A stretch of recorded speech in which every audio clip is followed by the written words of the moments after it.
श्रीपादराजं शरणं प्रपद्ये. अध्याय 7. खगोल वर्णन. श्रीपाद श्रीवल्लभ चरित्रामृताचा महिमा. पहाटे श्री तिरुमलदासांनी आपलं अन्निक उरकून सांगण्यास सुरुवात केली. ते म्हणाले, अरे शंकर भट्टा, श्रीपाद वल्लभांचं दिव्य चरित्र अद्भुत, अतर्क्य आणि अपूर्व असं आहे. त्यांचं दिव्य चरित्र लिखाण करण्याचं महत् भाग्य तुला लाभलंय. असा हा दिव्य योग श्रींच्या संकल्पानं तुला लाभला आहे. श्रीपादांचं एकाच वेळी अनेक ठिकाणी प्रकट होणं. नरसावधानी मृत्युमुखातून बाहेर पडल्यावर त्यांच्यातील आकर्षण शक्ती क्षीणावली. पूर्वी साधना करीत असताना ज्या मनुष्याचं ते ध्यान करीत तो कितीही दूर असला तरी आकर्षित होऊन त्यांच्या जवळ येत असे, ती शक्ती सुद्धा आता क्षीणावली होती. जे लोक पूर्वी त्यांना घाबरत होते ते त्यांना अजिबात घाबरेनासे झाले. वेळ पडल्यास त्यांचा उपहास करून त्यांना दुखवीत असत. त्यांची आर्थिक स्थिती सुद्धा खालावत चालली होती. 2 वेळच्या पोटभर जेवणाची सुद्धा काही वेळा भ्रांत पडत असे. अशा कष्टमय अवस्थेत ते आक्रोश करीत घराबाहेर आले. त्यावेळी महाचार्य बापन्नाचार्युलू त्यांच्या नातवास कडेवर घेऊन आपल्या घराकडे जात होते. राजशर्मांच्या घराकडून वळसा घेतल्यावर जो मार्ग येई तो थेट बापन्नाचार्युलूंच्या घराकडे जात असे. श्रीपाद बालपणी आपल्या घरापेक्षा अधिक वेळ आपल्या आजोबांच्या घरीच राहत. श्री नरसिंह वर्मा आणि श्री व्यंकटप्पा श्रेष्ठी यांच्या घरी सुद्धा स्वेच्छेनं जात. श्रीपादांची बोलावं असं नरसावधानींच्या मनात आलं. त्या गोंडस आणि लढीवाळ अशा दिव्य बालकास एकदा तरी कडेवर घेऊन लाड करावेत असं त्यांना वाटलं. नरसावधानींची दृष्टी श्रीपादावर पडली. श्रीपादांनी नरसावधानींकडे पाहून मंद स्मित केलं. ते स्मित हास्य अत्यंत मोहित करणारं होतं. नरसावधानी भिक्षेसाठी श्रेष्ठींच्या घरी गेले. तिथे श्रीपाद श्रेष्ठींच्या मांडीवर खेळत असलेले दिसले. नरसावधानींकडे पाहून श्रीपाद मिस्किलपणे हसले. नरसावधानी भिक्षा घेऊन ते नरसिंह वर्मांच्या घरी गेले. तिथे त्यांना श्रीपाद नरसिंह वर्मांच्या खांद्यावर खेळत असलेला दिसला. नरसावधानींकडे पाहून श्रीपाद पुन्हा मिस्किलपणे हसले. एकाच वेळी बालक श्रीपाद श्रेष्ठींच्या घरी, वर्मांच्या घरी आणि आजोबा बापन्नाचार्युलूंच्या घरी होते. नरसावधानींना हे स्वप्न आहे का विष्णुमाया आहे कळतच नव्हतं. गावातील लोक नरसावधानींचा छळ करू लागले. पादव्या क्षेत्रातील स्वयंभू दत्ताची मूर्ती अदृश्य होण्यामागे नरसावधानींचा हात आहे अशी लोक निंदा करू लागले. या लोकनिंदेनं पीडित होऊन नरसावधानी भ्रमिष्ठासारखे घरी परतले. त्यांना अशा स्थितीत पाहून त्यांची पत्नी अत्यंत दुःखी झाली. तिच्या मनातील वेदना प्रकट करण्यासाठी ती देवघरात गेली. तेव्हा तिनं पाहिलेले दृश्य आश्चर्यकारक होते. त्यांच्या देवघरात श्रीपाद बसलेले होते. त्यांना पाहून त्या पती पत्नीला अतिशय आनंद झाला.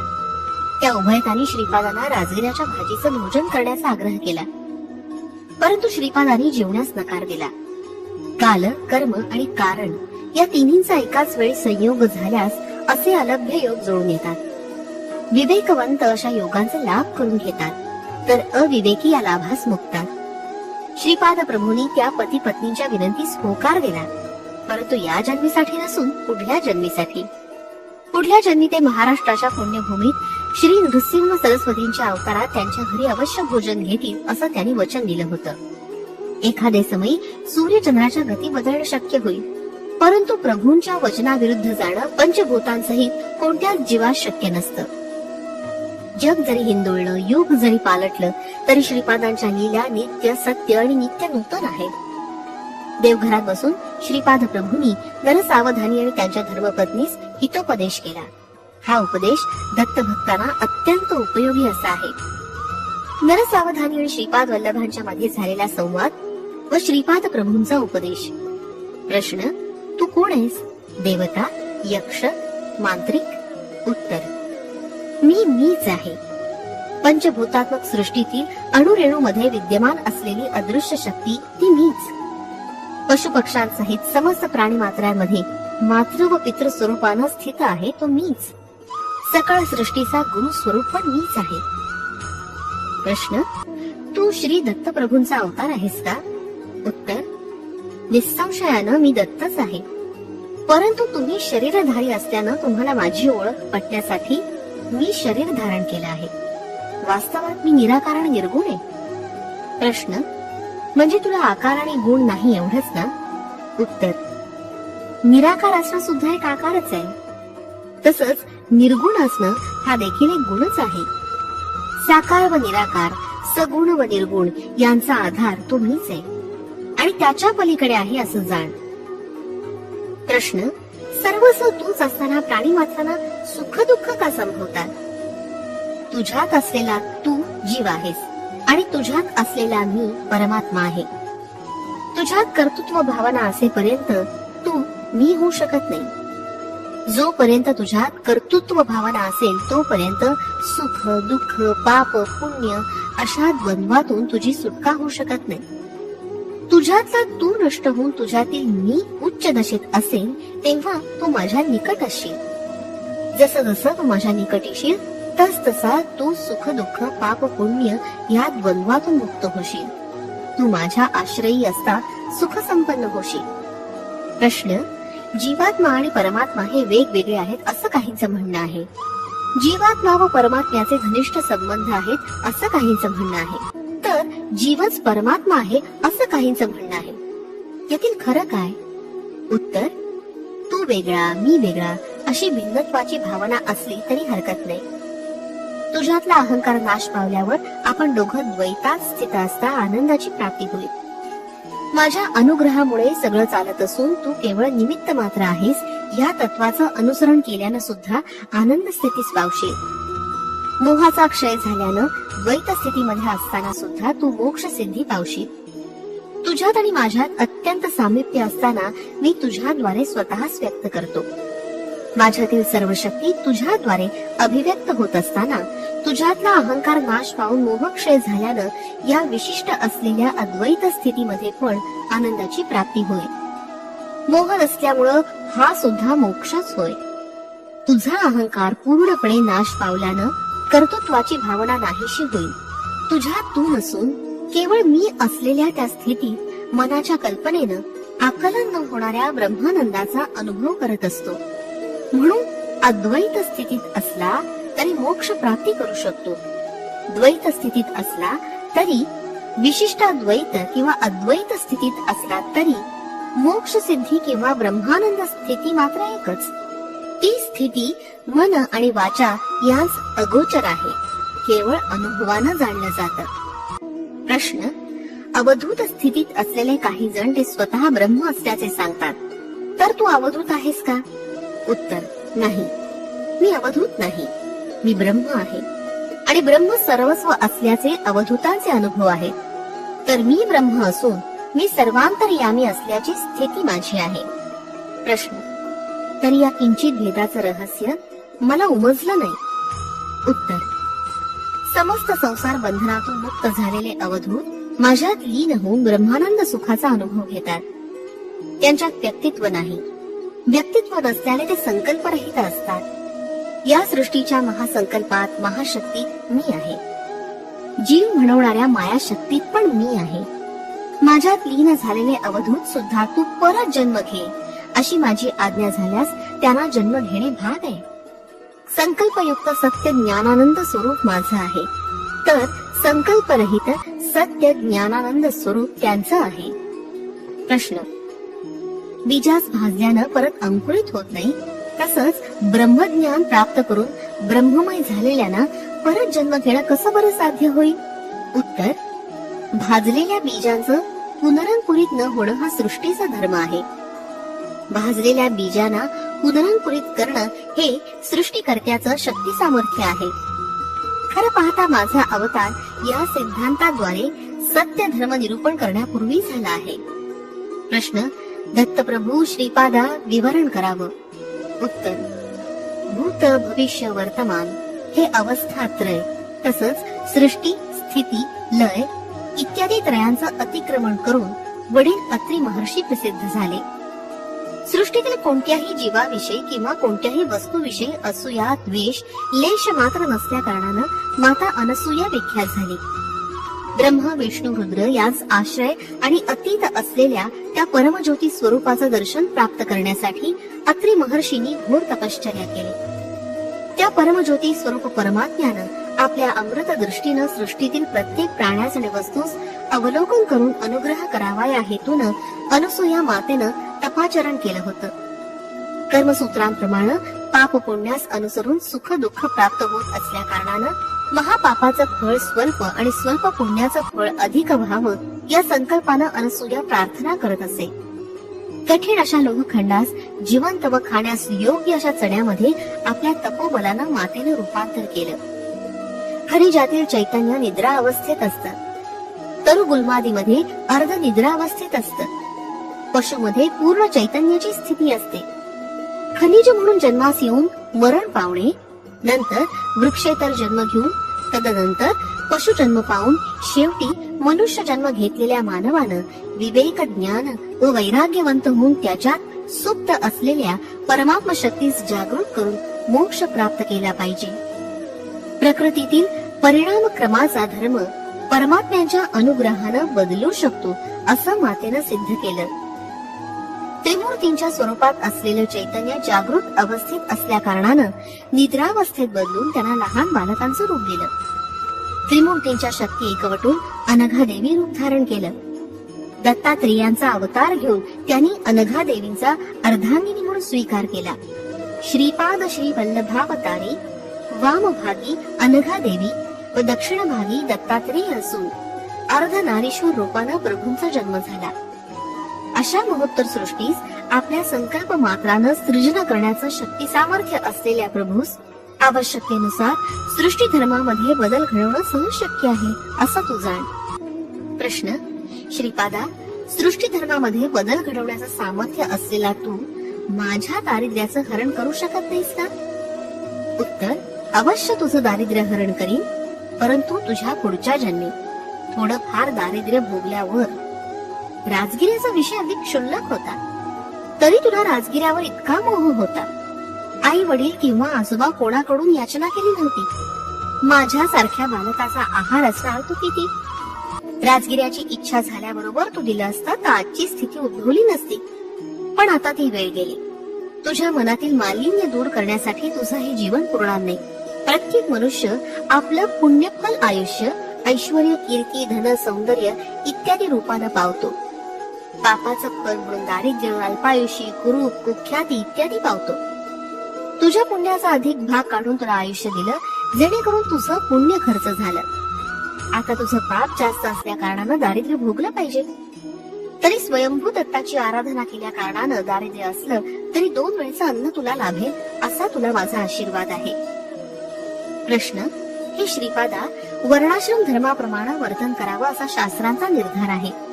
तुमच्या आजोबांनी वैश्यांना पण वेदोक्त पद्धतीनं उपनयन करता येईल असा जो निर्णय दिला तो चुकीचा नाही का?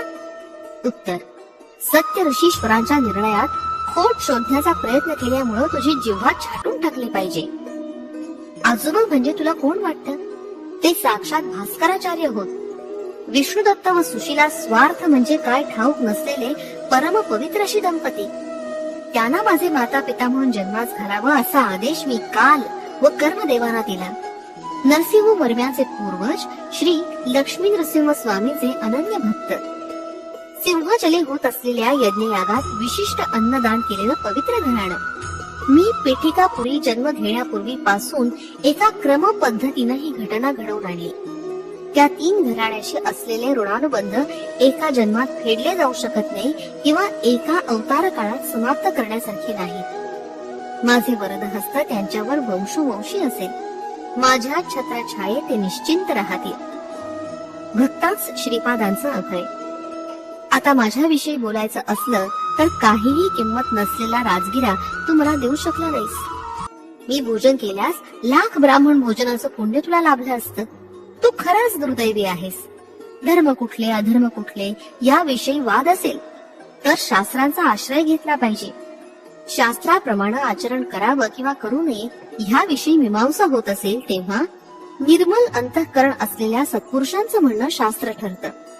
ते म्हणतील ते वेद वाक्या समान असून धर्मसंमत असतं.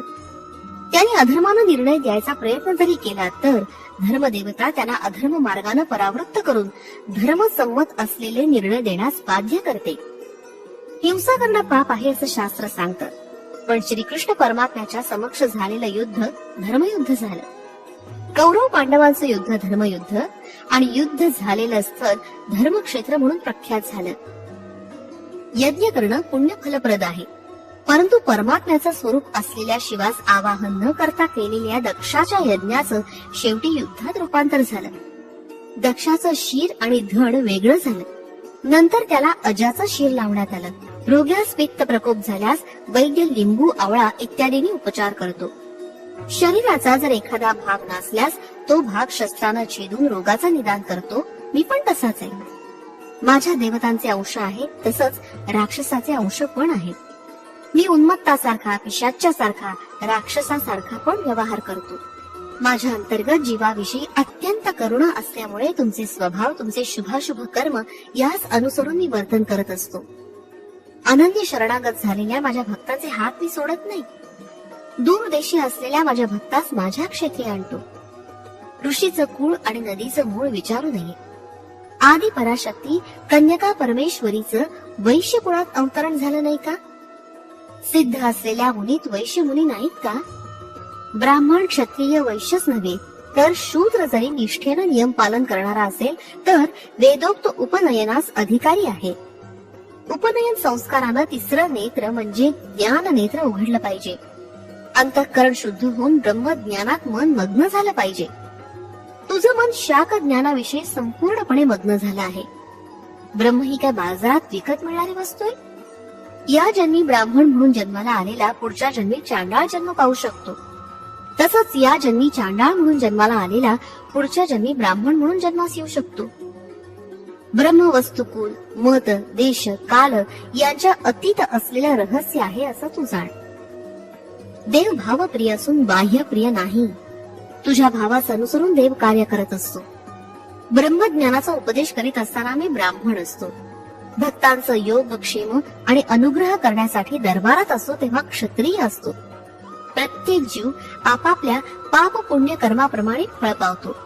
प्रत्येक जीवाचा लेखाजोखा माझ्या जवळ आहे. तोलून मापून पाप पुण्याचं फल वाटप करताना मी वैश्य आहे. भक्तांचे कष्ट आपल्या शरीरावर घेऊन त्यांना सुख शांती प्रदान करण्याचा सेवा धर्म मी धारण केला असता शूद्र असतो. जीव मृत्यू पावल्यावर चिताग्नी देऊन त्याच्या शरीरास भस्मभूत करून उत्तम गती प्राप्त करून देत असताना मी डोम असतो. आता तू मला सांग, मी कोणत्या कुळाचा आहे? प्रश्न. श्रीपादा, क्षमा करा, मी अज्ञानी आहे. आपण साक्षात दत्त प्रभू आहात. समस्त जीवांचा आश्रय तूच आहे. खरं पाहता या सृष्टीची रचना कशी झाली याचं विवरण करून मला कृतार्थ करावं. लोकालोक वर्णन. उत्तर. आजोबा, स्वर्गात 88,000 गृहस्थ मुनींचा वास असतो. पुनरावृत्ती होणं त्यांचा धर्म असून धर्म प्रचारासाठी बीज रूपानं ते विद्यमान असतात. परमात्म्याच्या अनिर्वचनीय अशा शक्तीच्या एका स्वल्प अशा अंशानं जगत सृष्टी रचण्यासाठी ब्रह्मदेवाची उत्पत्ती झाली. परमात्म्यापासून क्रमानं सर्व व्यापी असं जल निर्माण झालं. परमात्म्याच्या तेजानं त्या जलात कोट्यावधी सुवर्णकांतीयुग अंड उत्पन्न झालं. त्या अंडात एक अंड आपण निवास करत असलेलं ब्रह्मांड आहे. त्यातील आतले भाग अंधकारमय असून इथं परमात्म्याचं तेज मूर्तिमान झाल्यानं अनिरुद्ध हे नाव विख्यात झालं. त्या अंडातील अंधकार परमात्म्यानं आपल्या तेजानं नाहीसा केला. हिरण्यगर्भ, सूर्य, सविता, परंज्योती अशा अनेक संज्ञांनी वेदात त्याचं वर्णन आलं आहे. त्रेतायुगात पिठिकापुरात भारद्वाज महर्षींनी 1 कोटी ब्रह्मांडात भरलेल्या दत्तात्रेयांच्या तेजास उद्देशून सवितृ काठकाचं आयोजन केलं होतं. सत्यलोकात निरामय स्थान नावाचं एक स्थान आहे. त्रिखंड सोपानात वसुरुद्रादित्य नावाना पितृगुणांचा तिथं वास आहे. निरामय स्थानाचे संरक्षक म्हणून ते कार्यरत असतात. कारण ब्रह्मलोक म्हणवणाऱ्या या स्थानात चतुर्मुख ब्रह्माचं निवासस्थान आहे. त्यास विद्यास्थान किंवा मूल प्रकृती स्थान असं जाणलं जातं. त्यावर प्रख्यात असलेलं श्रीनगर आहे. त्याच्यावर महाकैलास आणि त्यावर कारण वैकुंठ आहे. सत्यलोकात पुराणपूर नावाचं विद्याधर स्थान आहे. तपोलोकात अंजनापतीपूर मध्ये साध्यांचा वास आहे. जनलोकात अवंतीपूर इथे सनक सनंदनादी ऋषींचा निवास आहे. महरलोकात ज्योतिष्मतीपुरामध्ये सिद्धादी गणांचा वास आहे. स्वर्गलोकात अमरावतीपुरामध्ये देवेंद्रादी देवता गणाचं वास्तव्य आहे. खगोलाशी संबंधित ग्रह नक्षत्रादी असलेल्या भुवर लोकात रथंतरपुरामध्ये विश्वकर्मा नावाच्या देवशिल्पीचा वास आहे. आजोबा, भूलोकात दोन भाग आहेत. मानवांचा निवास असलेल्या एका भागास भूगोल असं म्हणतात. याच्याशिवाय महाभूमी म्हणवणारा दुसरा भाग आहे. ही महाभूमी भूगोलकाच्या दक्षिणेस 5 कोटी ब्रह्मांड योजन दूर स्थित आहे. मर्त्यलोक म्हणजे भूलोक व भुवरलोक असून त्यात महाभूमीचा पण समावेश आहे. पाताळात अतल, वितल, सुतल, रसातल, तलातल, महातल आणि पाताल अशा प्रकारचे 7 लोक आहेत. थोडक्यात या स्वर्ग, मर्त्य, पाताळ असं म्हणतात. आपण राहतो या भूगोलाच्या खालच्या बाजूस महाभूमी आहे, जिचे मध्यभागात उंचवटा असून चक्राकार आहे. त्यामुळे त्याच्या उपरितलावर सूर्य, चंद्र सदैव झळकत असतात. सतत प्रकाशमान असल्या कारणानं तिथं कालमानाचे निर्णय नाही. या महाभूमीवर 7 समुद्र, 7 द्वीप आहेत. जम्बूद्वीप या महाभूमीवर आहे. भूलोक व भुवरलोक याची संयुक्त संज्ञा मर्त्यलोक अशी आहे. भूलोकात महाभूमी आणि भूगोल असे 2 प्रकार आहेत. सृष्टीच्या प्रारंभी समस्त लोक जलमय होते. प्रजापतीनं सृष्टी रचण्याच्या हेतून तपाचरण केलं. तेव्हा जलावर तरंगत असलेल्या पुष्कर पर्णाचं दर्शन झालं. प्रजापतीनं वराह रूप धारण करून पुष्कर पर्णाजवळ पाण्यात बुडी मारली. खाली त्यास महाभूमी आढळली. तिथून थोडी ओली माती काढून आपल्या धारदार सुळ्यानं त्या मृत्तिकेचे 2 भाग पाडले. एक भाग पाण्यावर आणून पुष्कर पर्णावर ठेवल्यानं पृथ्वी झाली. आजोबा, याला भूगोल असं म्हणतात. महाभूमीपासून भूगोलाचं अंतर 5 कोटी ब्रह्मांड योजना आहे. महाभूमीचा विस्तार 50 कोटी योजने आहे. जम्बूद्वीप नावाचा द्वीप या महाभूमीवर आहे. त्याच्यात नवखंड आहेत. देवखंडी देवता व गभस्त्यखंडी भूतांचा निवास आहे. पुरुषखंडी किन्नर, भरतखंडी मानव, शरभखंडी सिद्ध, गंधर्वखंडी गंधर्व, ताम्रखंडी राक्षस, शेरुखंडी यक्ष आणि इंदुखंडी पन्नगांचा निवास आहे. महाभूमीवर असलेल्या जम्बूद्वीपाच्या दक्षिणेस असलेलं भरतखंडी, भरतपुरी, वैवस्वत मनु, भूऋषी व मानवासमवेत राज्य करीत आहेत. महाभूमीवर जम्बूद्वीप असल्याप्रमाणे भूगोलावर सुद्धा जम्बूद्वीप आहे. माझा श्रीपाद श्री वल्लभावतार पीठिकापुरी होण्या अगोदर 100 वर्षापूर्वी या महाभूमीत माझं आगमन झालं.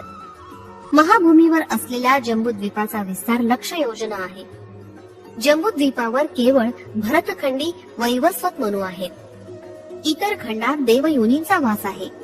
कोवळ्या उन्हासारखा प्रकाश असून तिथं दिवस किंवा रात्र यांचे भेद नाही. लवण समुद्राचे 1,00,000 योजने, लक्षद्वीपाचे 2,00,000 योजने, इक्षुर समुद्राचे 2,00,000 योजने, कुशद्वीपाचे 4,00,000 योजने, सुरा समुद्राचे 4,00,000 योजने, क्रौंच द्वीपाचे 8,00,000 योजने, सर्पी समुद्राचे 8,00,000 योजने, शाक द्वीपाचे 16,00,000 योजने, दधी समुद्राचे 16,00,000 योजने, शल्मली द्वीपाचे 32,00,000 योजने, क्षीर समुद्राचे 32,00,000 योजने, पुष्कर द्वीपाचे 64,00,000 योजने, शुद्ध जल समुद्राचे 64,00,000 योजने, चलाचल पर्वताचे 128,00,000 योजने, चक्रावळी पर्वताचे 256,00,000 योजने, लोकालोक पर्वताचे 512,00,000 योजने, तपोभूमीचे 1250,00,000 योजने असा विस्तीर्ण आहे. लोकालोक पर्वताच्या पलीकडे सूर्यरश्मी जाऊ शकत नाही, म्हणून लोकालोक पर्वत आणि अंडात यामध्ये अंधकार पसरलेला असतो. अंडांताचे विस्तार कोटी योजने आहेत. वराह अवतार किंवा नृसिंह अवतार भूमीस व्याप्त करणारे असे अवतार नाहीत. वराह म्हणजे सुकर नसून एक सुळा असलेला खड्गमृग आहे. द्वीप, द्वीपाधिपती, द्वीपाधी देवतांचं वर्णन. महाभूमीत असलेल्या जम्बूद्वीपास स्वयंभू मनुनं चक्रवर्ती म्हणून प्रथम पालन केलं. त्याचे 7 पुत्र 7 द्वीपांचे अधिपती झाले. लक्षद्वीपाचे मेधातिथी, शल्मल द्वीपाचे पपुष्मंत, कुशद्वीपाचे ज्योतिष्मंत, क्रौंच द्वीपाचे द्युतिमंत, शाकद्वीपाचे हाव्य, पुष्कर द्वीपाचे सवन हे पहिले चक्रवर्ती होत. लक्षद्वीपातील चातुर्वर्ण आर्यक, कुरर, बिंदक, भाविन या नावानं प्रसिद्ध आहे. चंद्राकृतीत असलेले विष्णू त्यांचे आराध्य दैवत आहेत. शल्मल द्वीपी कपिल, चारणक, पीत व कृष्ण असे 4 वर्ण आहेत. त्यांचे आराध्य दैव विष्णू आहे. कुशद्वीपात दमी, शुष्मिळ, स्नेह व मंदेह असे 4 वर्ण आहेत. त्यांचे आराध्य देव ब्रह्मा आहेत. क्रौंच द्वीपात पुष्कर, पुष्कल, धन्य व पिष्य असे 4 वर्ण असून त्यांचे आराध्य दैवत रुद्र आहे. शाक द्वीपात मंग, मागध, मानस व मंद असे वर्ण असून सूर्य भगवानाची ते उपासना करीत. पुष्कर द्वीपात मात्र चातुर्वर्ण नाही. सगळे देवतांच्या सारखे रोग आणि शोक मुक्त असून आनंदानं कालक्रमण करतात. त्यांचे आराध्य दैवत ब्रह्मा आहे. आपल्या भूलोकात जम्बूद्वीपामध्ये भरतवर्ष, किंपुरुष वर्ष, हरिवर्ष, केतुमाल्य वर्ष, ईलावृत्त वर्ष, भद्राश्व वर्ष, रम्यक वर्ष, हिरण्यक वर्ष, कुरुवर्ष या नावांचे भाग आहेत. महाभूमी गोलाकार असून मध्यभागी कासवाच्या पाठीप्रमाणे उंच आहे.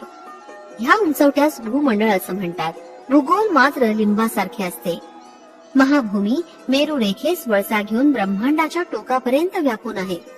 भूगोल मात्र ज्योतिष चक्राच्या समांतरावर मध्यभागी स्थित आहे. महाभूमीच्या मध्यभागी असलेले मेरू रेखेच्या भोवती जम्बूद्वीप आहे. त्याच्या भोवती 7 समुद्र द्वीपादी आहेत. भूगोलाच्या उत्तरार्धास देवभाग व दक्षिणार्धास असुर भाग असं म्हणतात.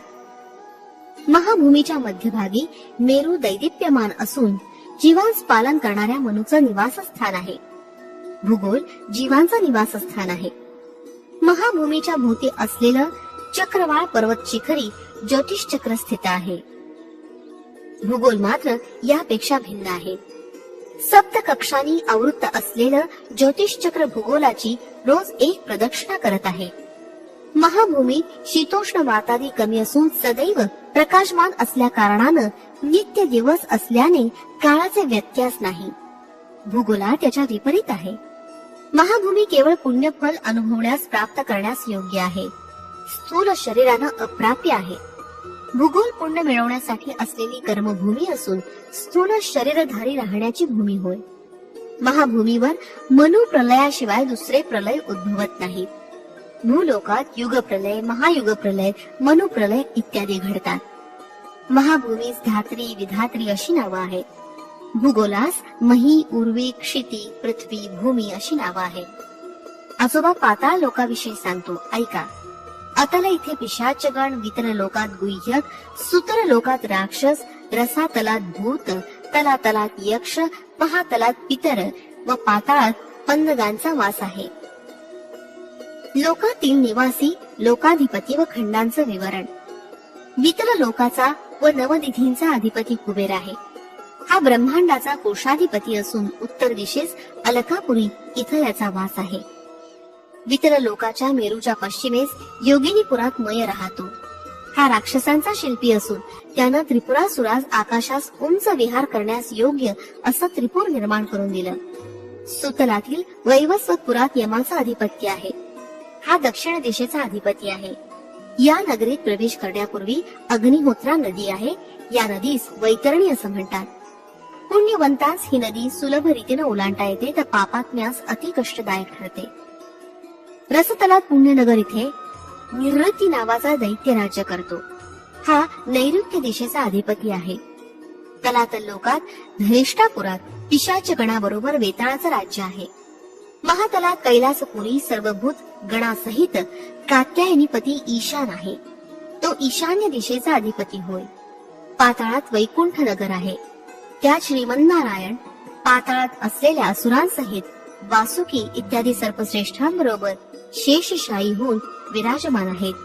ह्याच श्वेतद्वीपात असलेले कार्य वैकुंठ असं म्हणतात. पाताळ लोकात त्रिखंड सोपान आहे. प्रथम खंडात अनंग जीवांचा निवास आहे. द्वितीय खंडात प्रेतगणांचा वास आहे. तृतीय खंडात यातनामय शरीर प्राप्त झालेले जीव दुःखानं आक्रोश करत असतात. महाभूमीमध्ये 7 समुद्र, 7 द्वीप आहे. याच्या मध्यभागी जम्बूद्वीप आहे. जम्बूद्वीपाचं 9 खंडामध्ये विभाजन झालं असून दक्षिणेस असलेल्या खंडास भरतखंड असं म्हणतात. भरतखंडात भरतपूर येथे स्वयंभू मनु राहत असेल. अनेक पुण्यजीव, ऋषी इत्यादी स्वयंभू मनुच्या राज्यात वास करीत. ते लोकांचे तसेच धर्माचे पालन करीत. महाभूमीवर 7 द्वीपाभोवती चराचर, चक्रवाळ, लोकालोक असे पर्वत स्वर्ग लोकापर्यंत व्यापून आहेत. हे कांती किरणांस आपल्यामधून कधीच प्रसारित होऊ देत नाहीत. महाभूमीच्या खाली 7 अधोलोक आहेत. ह्या सप्त पाताळ असं म्हणतात. आतर लोकात पिशाच्यांचा निवास आहे. वितर लोकात अलकापुरीत कुबेर असतो व योगिनीपुरात राक्षसांसमवेत मय असतो. सुतर लोकात राजा बळी आपल्या परिवारासह असतो. वैवस्वतपूर यमाचं निवासस्थान असून तेथील नरकात पापी जीव यातना भोगतात. त्या सातल लोकात पुण्यपूर येथे निर्रतीभूत गणासहित निवास करतो. तलातल लोकात धनिष्ठापुरात वेताळ राहतो व कैलासपुरी रुद्र. महातलात पितृदेवांचा वास आहे. पाताळात श्वेत द्वीप वैकुंठ आहे. यात नारायणाचे निवास आहे. मेरूस लागून अधोभागी अनंग जीव प्रेतगण व यातना देह असतात. निरालंब सुच्चग्र स्थानात महापातकी असत. भोजनांती रौरवे अपुण्य निलये पद्मार्बुद निवासिनाम आर्थिनाम उदकम दत्तमक्षयमुपतिष्ठती. म्हणून उत्तरापोषणात उदक यांस प्रदान करीत असतो. लोकांचं नाव त्याचे विस्तीर्ण विवरण. भूलोकात असलेले भूगोल व महाभूमी भिन्न आहेत हे स्पष्टपणे समजून घे. भूगोल बिंदूच्या वर ऊर्ध्व ध्रुव स्थानापर्यंतच्या प्रदेशास मेरू रेखेस प्रकाशमान करणारे सूर्यलोक होय. हे सूर्य देवतेचे लोक असून सूर्यग्रह मंडल नव्हे. याचप्रमाणे चंद्रलोक, अंगारकलोक, बुधलोक, गुरुलोक, शुक्रलोक, शनैश्चरलोक, राष्ट्रादी देवतालोक, नक्षत्रा देवतालोक, सप्तर्षी लोक, ऊर्ध्व ध्रुव लोक असे आहेत. याशिवाय आणखी अवांतर लोक सुद्धा आहेत. भूमध्य बिंदू पासून सूर्यलोक लक्ष ब्रह्मांड योजन आहे. हे सूर्यग्रहाचे अधिपती असलेले सूर्य देवतेचे स्थान आहे. भूमध्य बिंदू पासून चंद्रलोक 2 लक्ष ब्रह्मांड योजन, अंगारकलोक 3 लक्ष ब्रह्मांड योजन, बुधलोक 5 लक्ष ब्रह्मांड योजन, गुरुलोक 7 लक्ष ब्रह्मांड योजन, शुक्रलोक 9 लक्ष ब्रह्मांड योजन, शनीश्वर लोक 11 लक्ष ब्रह्मांड योजन, राष्ट्रादी देवतालोक 12 लक्ष ब्रह्मांड योजन, नक्षत्रादी देवतालोक 13 लक्ष ब्रह्मांड योजन, सप्तऋषी लोक 14 लक्ष ब्रह्मांड योजन, ध्रुवलोक 15 लक्ष ब्रह्मांड योजन आहे. याप्रमाणे भूमध्य बिंदू पासून विविध अंतरावर स्वर्गलोक, महरलोक, जनलोक, तपोलोक, सत्यलोक आहेत. भूमध्य बिंदू पासून ब्रह्मांडास भोवती भिंतीसारखं म्हणजे अंडांतापर्यंत 24 कोटी 50 लक्ष ब्रह्मांड योजनांचं अंतर आहे. भूमध्य बिंदू पासून अंडांताच्या बाहेर पर्यंत 25 कोटी 50 लक्ष ब्रह्मांड योजनांचं अंतर आहे. भूलोक, भुवरलोक आणि स्वरलोक प्रत्येकाळी नाश पावतात. स्वरलोकावरील महरलोक थोडंफार नाश पावून थोडं स्थिर राहतात. त्यावर असलेले जन, तप व सत्यलोक ब्रह्माच्या आयुष्याच्या अंती नाश पावतात. स्वर्ग म्हणजे स्वरलोक, महरलोक, जनलोक, तपोलोक, सत्यलोक व अंडांतापर्यंतचा प्रदेश. दत्त म्हणजे कोण? आजोबा, दत्त तत्व तुला अनुभवायचं असेल तर लक्ष वेळा जन्म घेतले पाहिजे. कोट्यानुकोटी ब्रह्मांडास व्याप्त करून त्याचं अतिक्रमण करून असलेलं एकमेव तेजो महाराशी म्हणजे दत्त असं समज. ते दत्त प्रभूस तुझ्या समोर असलेले श्रीपाद श्री वल्लभ आहेत असं जाण. श्री चरणांनी केलेला हितोपदेश ऐकून नरसावधानी आणि त्यांची पत्नी चकित झाले. 1 वर्षाच्या बालकानं साधिकारानं एवढे महत्वपूर्ण व गहन असे विषय सांगणं आणि स्वतः दत्त असल्याचे निरूपण ऐकल्यावर नरसावधानी आणि त्यांच्या पत्नीस राहवलं नाही. ते ढसढसा रडू लागले.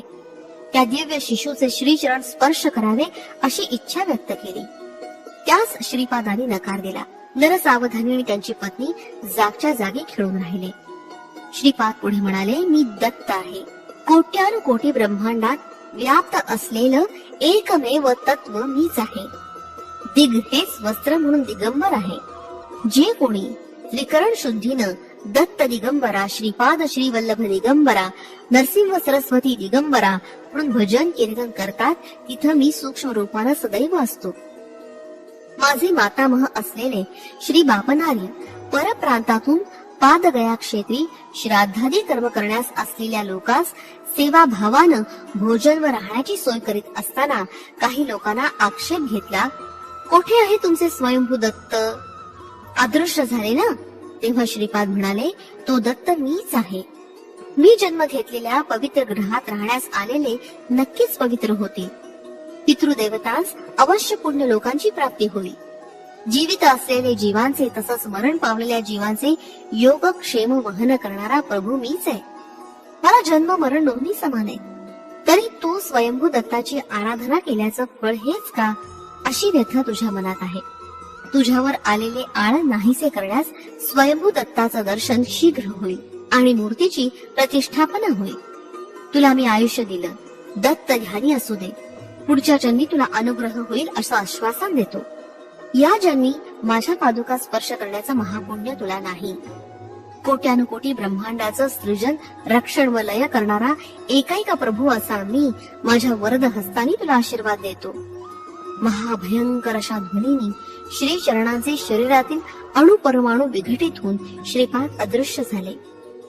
बाबा रे शंकर भट्टा श्रीपादांनी स्वतः त्यांच्या नामाच्या शेवटी दिगंबरा नाम जोडून जप करण्याचं मर्म या प्रकारे निरोपलं.